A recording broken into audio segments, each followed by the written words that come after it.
Last month, former Republican John Boehner said this: "In the 25 years that I served in the United States Congress, Republicans never, ever one time agreed on what health care proposal should look like. Not once."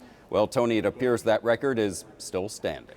That is true. Chip, the president told reporters Friday that he does not blame Paul Ryan. But if he doesn't blame Ryan, who does he blame? And what does this mean for the relationship between the Speaker of the House and the president? Well, it's a darn good question. It's actually the question I wanted to ask Ryan in his press conference today, but he did not call on me. So maybe he knew what I was going to ask. But they certainly have had a very rocky relationship ever since Ryan took a very long time before he finally endorsed President Trump when he was running for president. And it's been a prickly relationship ever since then. And the president did not blame him today, but some of his staff members have been anonymously pointing the finger at him recently and saying that he's the problem for not getting this bill through. So I'm not really sure what this is going to do to the relationship. Right now they're playing nice, but I would not be surprised to see them going back to their old ways. And, you know, Donald Trump, let's be frank, he loves to blame people when things go wrong. And certainly Paul Ryan would be a logical person to do that with. One of the parties blamed by the president were the Democrats. Any truth to the criticism that the Democrats, the party that is not in power, had a major stake in upsetting this vote? Or is it really the Freedom Caucus? It is hard to imagine. I mean, it's a lot of people here. Certainly President Trump was the guy who said he's the deal closer.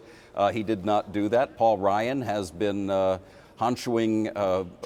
doing something about Obamacare for 7 years, and now that they're in power, you'd think he would have been prepared to have had his people together in a more effective fashion. Certainly the Freedom Caucus is a big part of this. Moderate Democrats who think that the bill goes too far are part of it.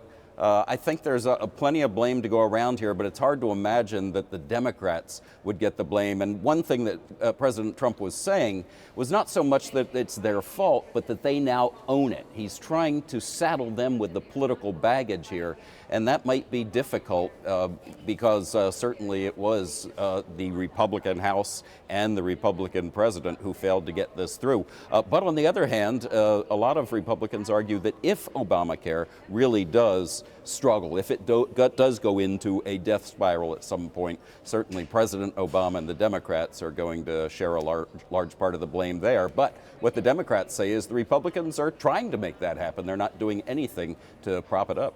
And this was our CEO president's first major attempt at legislating. He appeared to take a take it or leave it strong arm approach, and it did not work out. Now, Paul Ryan said Friday he does not think this is prologue for future negotiations, but is it? I mean, what does this mean for tax reform and for other things on the Republican agenda?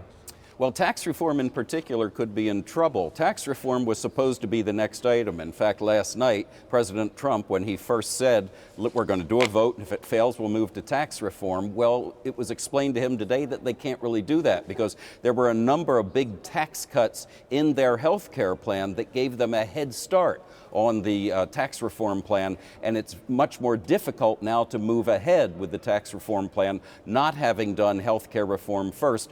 Ryan today said it's not impossible, but it is more difficult. And when he listed the agenda items, he said secure the border, rebuild the military, get the deficit under control, infrastructure, and tax reform. Very interesting that he listed tax reform not first, but fifth.